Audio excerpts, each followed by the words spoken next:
जय माता दी, जय महाकाल। मैं राजगुरु जी महाविद्या आश्रम में आज एक बार फिर आप सभी का स्वागत करता हूं। आज हम बात करेंगे यक्षिणी साधना को कैसे संपन्न करें। यक्षिणी साधना का महत्व एक साधक के जीवन में बिल्कुल वैसे ही होता है जैसे एक गृहस्थ जीवन में नारी का महत्व होता है। यक्षिणी योगिनी परी साधनाओं को सिद्ध कर लेने के बाद साधक अपने जीवन में भौतिक और आध्यात्मिक दोनों सुखों को प्राप्त कर लेता है और साधक को यक्षिणी और योगिनियां या परियां धन धान्य से परिपूर्ण करती हैं।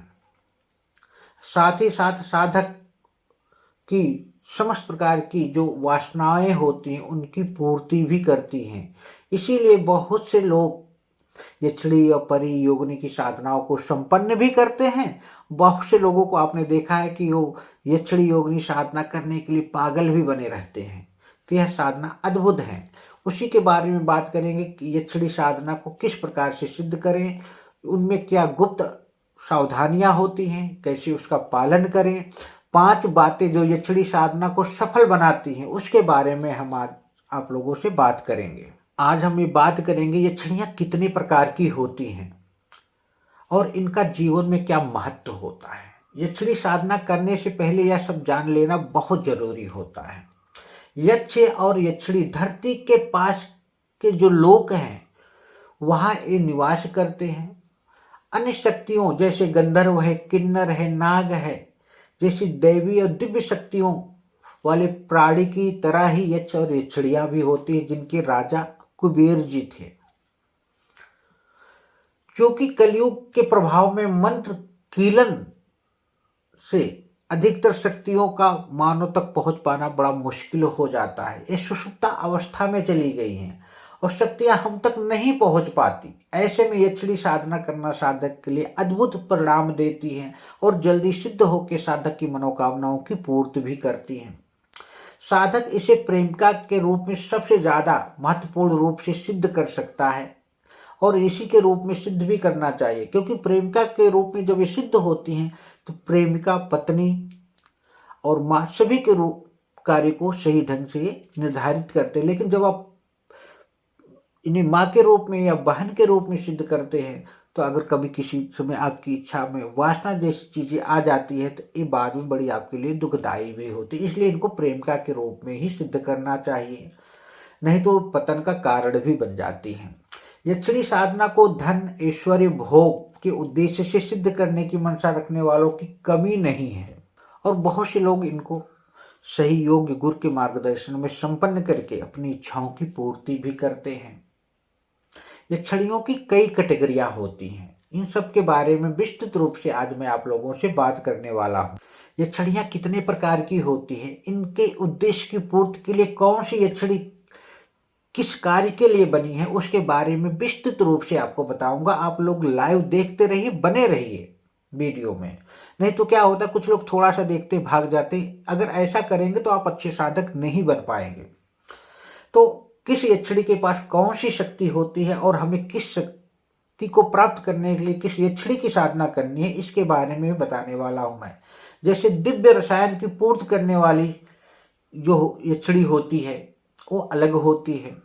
जैसे चंडवेगा यक्षिणी, चंडवेगा यक्षिणी को सिद्ध करने का महत्व ये होता है कि हमें दिव्य रसायन की ये पूर्ति करती है। इसी तरह विशाला यक्षिणी होती हैं जिनसे हमें दिव्य रसायन प्राप्त होता है। लक्ष्मी यक्षिणी, जिसे दिव्य रसायन देने वाली कहा गया है, वही दिव्य रसायन साधक को प्रदान करती है। ईश्वर प्रदान करने वाली यक्षिणी है कालकर्णिका यक्षिणी। कालकर्णिका यक्षिणी जो है ऐश्वर्य प्रदान करती है साधक के जीवन में। शोभना यक्षिणी, अगर आप भोग विलास और कामना रखते हैं तो उसकी पूर्ति शोभना यक्षिणी के माध्यम से होता है। उन साधकों को शोभना यक्षिणी की साधना संपन्न करनी चाहिए। इसी तरह नटी यक्षिणी है।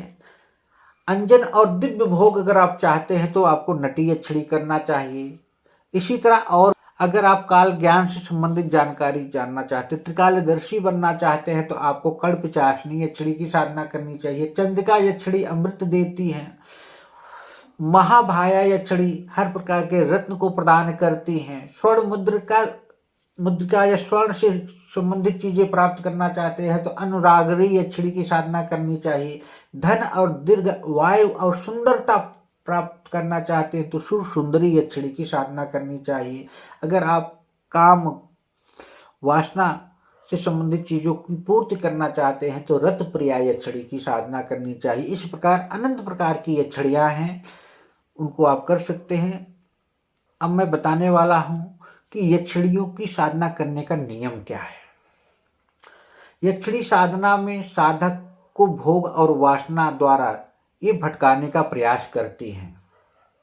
साधक को मायावी दृश्य या स्वप्न के माध्यम से उसको दूर करना चाहती हैं। हमेशा कम समय में फायदा देने वाली शक्ति की पूजा के चक्कर में साधक को बचना चाहिए। एकाग्रचित ध्याननिष्ठ होकर ध्यान करके ही इनकी साधना को आप संपन्न कर सकते हैं। जिस उद्देश्य के लिए आप यक्षिणी का आवाहन कर रहे हैं उन्हें उसी रूप में ध्यान करना चाहिए। पहले ही साधक को सोच लेना चाहिए। ये स्वरूप एक माता के रूप में, प्रिया प्रेमिका के रूप में, पत्नी के रूप में हो सकता है।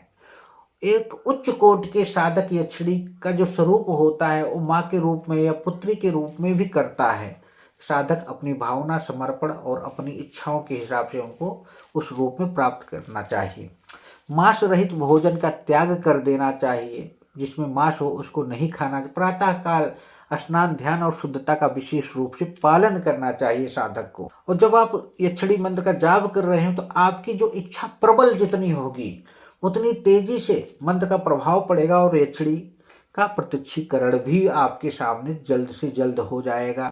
और तीसरी बात, जब भी आप यक्षिणी योगिनी परी की साधनाएं करें तो किसी योग्य गुरु से यंत्र माला गुटिका को प्राण प्रतिष्ठित मंत्र सिद्ध चैतन्य संकल्पित सिद्ध करा के प्राप्त करके उसके ही मार्गदर्शन में करें। क्योंकि यक्षिणियों के अपने भैरव होते हैं, अपनी योगिनी होती है, अपनी यक्षिणियाँ होती है। इसकी जानकारी, उनके मंत्रों की जानकारी लेके ही साधना को संपन्न करना चाहिए, ना कि किताब से पढ़ के करना चाहिए। यक्षिणी साधना के समय सबसे पहले ये होना चाहिए कि जहाँ आप साधना कर रहे हो उस जगह सुगंधित इत्रों से परिपूर्ण होना चाहिए। साधना के 15 मिनट पहले चित्त को, ध्यान को एकाग्र करने की प्राणायाम करना चाहिए। यक्षिणी साधना के समय में आपको कम से कम बात करना चाहिए।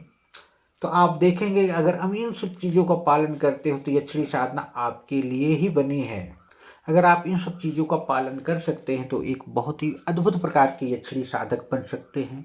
और इसको सिद्ध कर लेने के बाद आपके जीवन की दिशा और दशा बदल जाएगी। आपके समस्त प्रकार के भौतिक सुख, आध्यात्मिक सुख को आप प्राप्त कर सकते हैं और सामने आने वाली घटनाओं के बारे में भी जानकारी प्राप्त कर सकते हैं। कोई दिक्कत होती है, परेशानी होती है तो आप हमसे, हमारे महाविद्या आश्रम से भी संपर्क कर सकते हैं या अपने आसपास किसी योग विद्वान से भी आप मार्गदर्शन करके यक्षिणी साधना संपन्न कर सकते हैं। याद रखना, कोई ट्रांसफ़र नहीं करता है, ना ट्रांसफ़र होता है। इनके चक्कर में ना पड़ के साधना करो, साधना में बनो और सिद्धियों के मालिक बनो।